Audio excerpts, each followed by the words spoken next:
লন্ডনের ঝকঝকে imperial institute 1909 সালের 1 জুলাইয়ের সেই রাত ডিনার পার্টি শেষে বেরোচ্ছেন অত্যাচারী ব্রিটিশ অফিসার কার্জন উইলি। হঠাৎই ভিড়ের মধ্যে থেকে এগিয়ে এলেন এক যুবক। পকেট থেকে রিভলভার বের করে খুব কাছ থেকে চালিয়ে দিলেন গুলি। মাটিতে লুটিয়ে পড়লেন কার্জন উইলি। ফের গর্জে উঠল মদনলাল ধিংরার পিস্তল। 17 আগস্ট 1909 লন্ডনের পেন্টনভিল কারাগারে মদনলাল ধিংরাকে ফাঁসি দেওয়া হয়। বিদেশের মাটিতে এটাই ছিল প্রথম কোনো ভারতীয় বিপ্লবীর ফাঁসি। ফাঁসি কাস্টে ঝোলার আগে মদনলাল ধিংরা তার গুরুর প্রতি সম্মান নিবেদন করেন। ধিংরার সেই গুরু যিনি ছিলেন ভারতের হিন্দু জাতীয়তাবাদী আন্দোলনের পথিকৃত। ধিংরার সেই গুরু যিনি ছিলেন ব্রিটিশদের বিভীষিকা, যিনি ছিলেন বিপ্লবীদের মহাগুরু, তিনি বিনায়ক দামোদর সাভারকার। ফাঁসি কাঠে ওঠার আগে ধিংরা বলেন, আমরা যদি বেঁচে থাকি আর সাভারকার মারা যান তাহলে আমরা সকলে মিলেও একজন সাভারকার তৈরি করতে পারবো না, কিন্তু আমি যদি মারা যাই আর সাভারকার বেঁচে থাকেন তবে তিনি শত শত মদনলাল ধিংরা তৈরি করতে পারবেন। হ্যাঁ, এটাই সাভারকার। ইতিহাসের বইতে ধামা চাপা দেওয়া হয়েছে তাকে নিয়ে বিস্ফোরক সব সত্য। জানেন কি, নেতাজি সুভাষচন্দ্র বসু যখন ব্রিটিশদের বিরুদ্ধে শেষ যুদ্ধের রণনীতি সাজাচ্ছেন তখন তাকে দেশের বাইরে গিয়ে আক্রমণ করার পরামর্শ দিয়েছিলেন স্বয়ং সাভারকার। শুধু তাই নয়, যে রাসবিহারী বসু জাপানে বসে ব্রিটিশদের ঘুম কেড়ে নিয়েছিলেন তিনি সাভারকারের জীবনী লিখেছিলেন জাপানি ভাষায়। এমনকি আজাদ হিন্দ বাহিনীর হাল ধরতেও তিনি প্রথম অনুরোধ করেছিলেন সাভারকারকেই। বামপন্থী বন্ধুরা, এবার শুনুন সেই চরম সত্য যা শুনলে আপনাদের পায়ের তলার মাটি সরে যাবে। গলার শিরা ফুলিয়ে ভগৎ সিংকে কমরেড বলে দাবি করেন আপনারা, মিছিলে লাল ঝান্ডার পাশে তার ছবি বসিয়ে দেন। আপনারা কি জানেন সেই ভগৎ সিংও ছিলেন সাভারকারের অনুগামী? ইতিহাসের যে ধুলো পড়া পাতাগুলো এতদিন দর্শক বন্ধুদের থেকে সযত্নে লুকিয়ে রাখা হয়েছে, আজ সময় এসেছে সেই সত্যকে জনসমক্ষে আনার। ব্রিটিশদের রাতের ঘুম কেড়ে নেওয়া সেই বিপ্লবী বীরের প্রকৃত ইতিহাস কি আপনি পরবর্তী প্রজন্মের কাছে পৌঁছে দিতে চান? তাহলে শেষ পর্যন্ত দেখুন ভিডিওটি এবং শেয়ার করুন বন্ধুদের সাথে। সাবস্ক্রাইব করুন আমাদের চ্যানেলটি আর কমেন্টে লিখুন বীর সাভারকার অমর রহে। নমস্কার, আমি শুভ্র চট্টোপাধ্যায় আর আপনারা দেখছেন মাধ্যম। सावरकर माने तेज, सावरकर माने त्याग, सावरकर माने तप, सावरकर माने तत्व, सावरकर माने तर्क, सावरकर माने तारुण्य, सावरकर माने तीर, सावरकर माने तलवार, सावरकर माने तिलमिलाहट, सागरा प्राण तड़मड़ला, तलमड़ाती हुई आत्मा,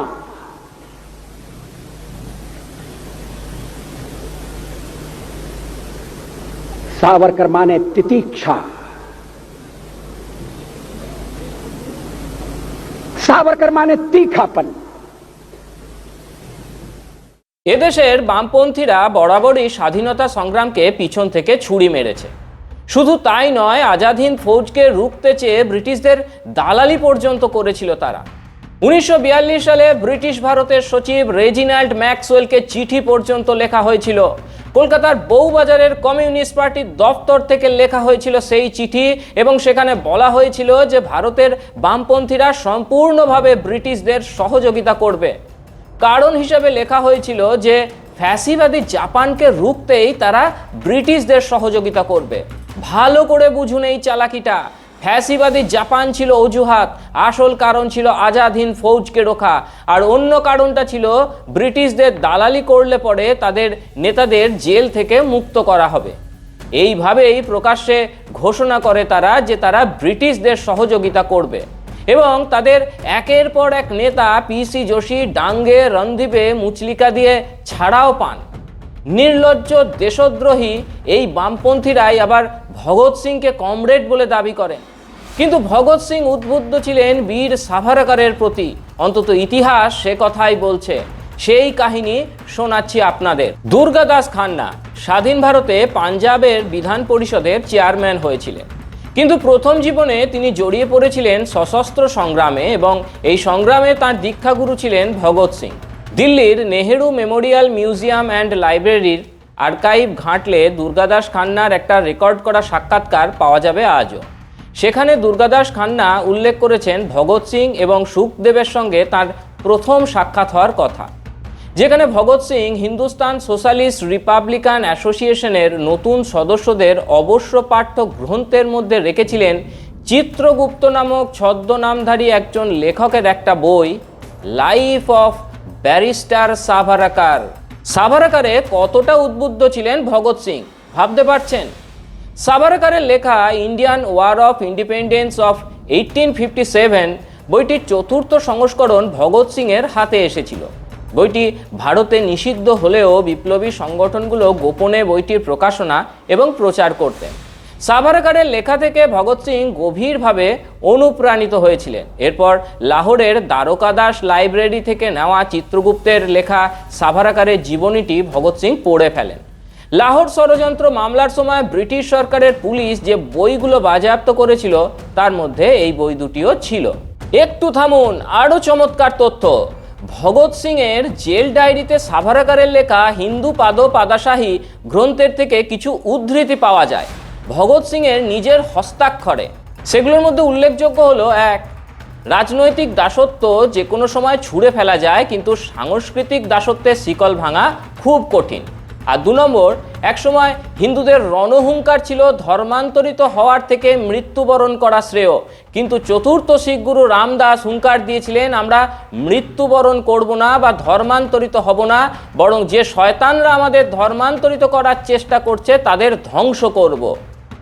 সাভারকারের লেখা এগুলোই নিজের হাতে লিখেছিলেন ভগৎ সিং। ভাবতে পারছেন আপনারা? মতওয়ালা ছিল 1920 দশকে একটা প্রভাবশালী হিন্দি সাপ্তাহিক পত্রিকা, যা কলকাতা থেকে প্রকাশিত হতো। বিপ্লবী এবং প্রগতিশীল লেখালেখির জন্য এটা পরিচিত ছিল।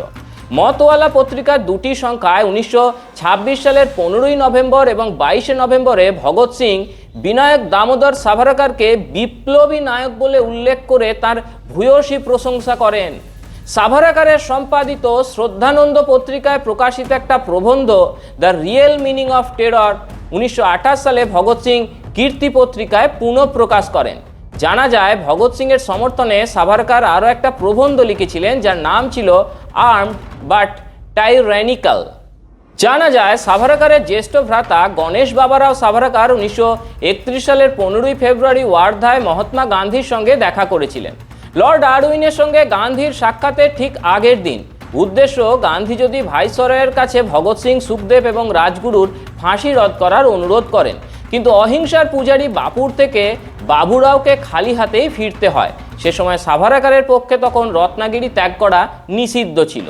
1931 সালের 23শে মার্চ, যেদিন ভগৎ সিং, সুখদেব এবং রাজগুরুর ফাঁসি হয়, সেদিন সাভারকারের রত্নগিরির আবাসভবনের ছাদে কালো পতাকা উঠতে দেখা গিয়েছিল। রত্নগিরির শিশুরা একটা মিছিল বের করেছিল সেই দিন। তাদের কণ্ঠে ধ্বনিত হয়েছিল সাভারকারের লেখা একটা কবিতা, যে কবিতার মূল কথা ছিল ভগৎ সিংয়ের বীরত্ব গাথা। ভগৎ সিংয়ের সিরাতেও বইত সাভারকারের জাতীয়তাবাদ।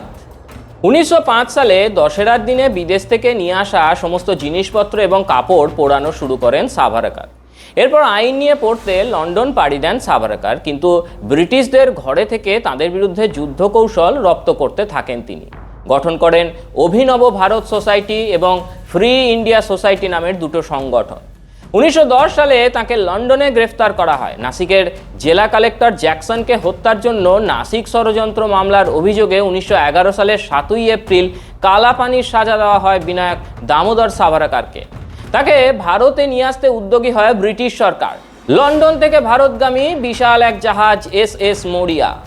চারিদিকে অতল সমুদ্রের গর্জন আর ব্রিটিশ পাহারাদারদের কড়া নজরদারি। কিন্তু সেই কড়া পাহারার মাঝেই রচিত হতে যাচ্ছিল বিশ্ব ইতিহাসের অন্যতম দুঃসাহসী এক পলায়ন পর্ব।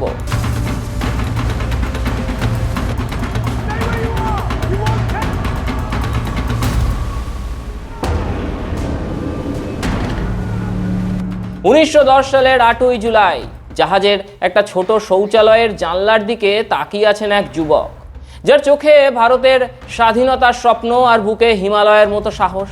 তিনি বিনায়ক দামোদর সাভারকার। মৃত্যু ভয় সে তো তার অভিধানেই ছিল না। তার একমাত্র লক্ষ্য ছিল যে কোনো উপায়ে এই ব্রিটিশ খাঁচা থেকে বেরিয়ে আবার স্বাধীনতার যুদ্ধে ঝাঁপিয়ে পড়া।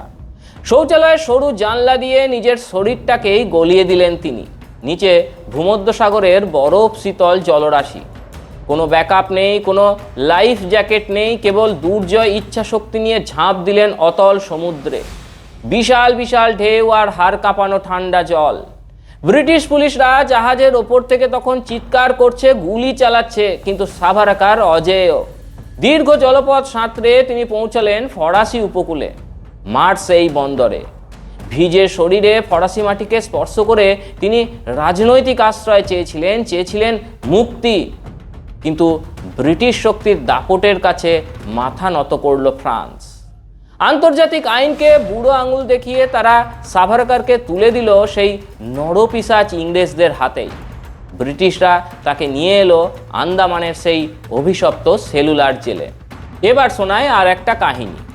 রোমাঞ্চিত ও গর্বিত দুটোই হবেন আপনি। আর বামপন্থী বন্ধুরা সাহস করে আপনারা শুনুন, তবে হজম হবে নাকি জানি না। ইতিহাসের সেই সবচেয়ে বড় টুইস্ট, 1940 সালের 22শে জুনের একটা রুদ্ধদ্বার বৈঠক, মুম্বাইয়ের সাভারকার সদন। ঘড়ির কাঁটা 3 ঘন্টা ধরে আবর্তিত হচ্ছে, আর ভেতরে ভারত মাতার 2 সিংহ হৃদয় সন্তান এক গোপন ব্লুপ্রিন্ট তৈরি করছেন।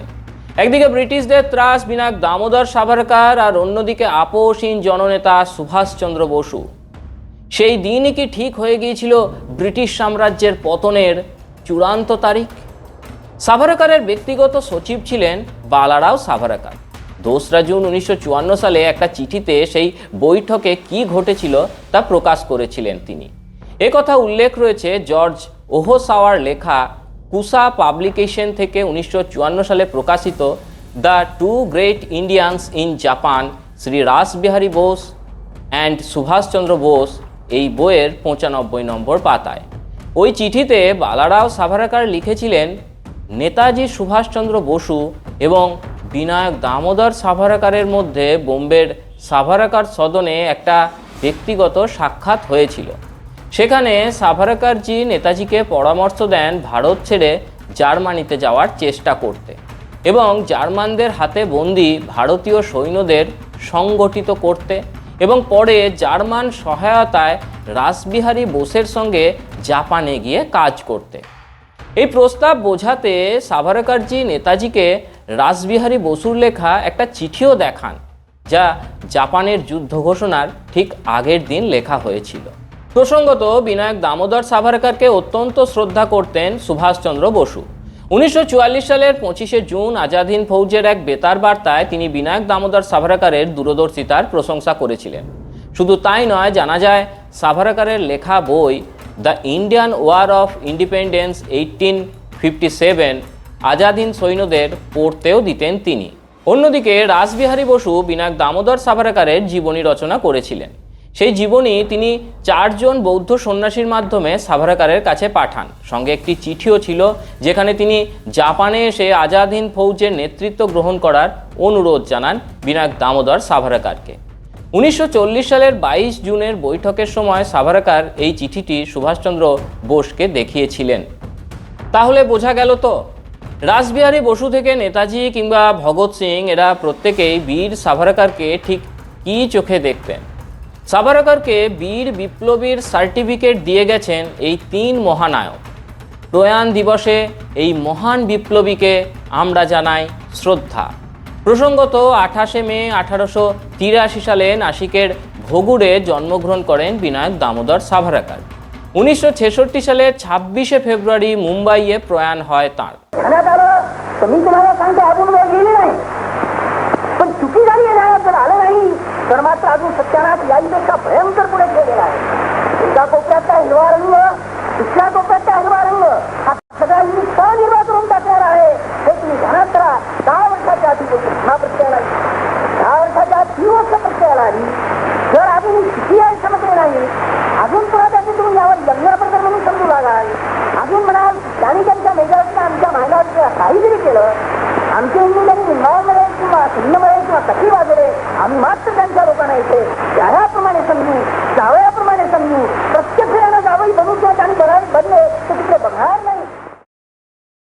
আপনি কি চোখে দেখেন সাভারকারকে জানান কমেন্ট করে। আজ এখানেই শেষ করছি। কেমন লাগলো আমাদের প্রতিবেদন জানাতে ভুলবেন না। সঙ্গে থাকুন, দেখতে থাকুন মাধ্যম।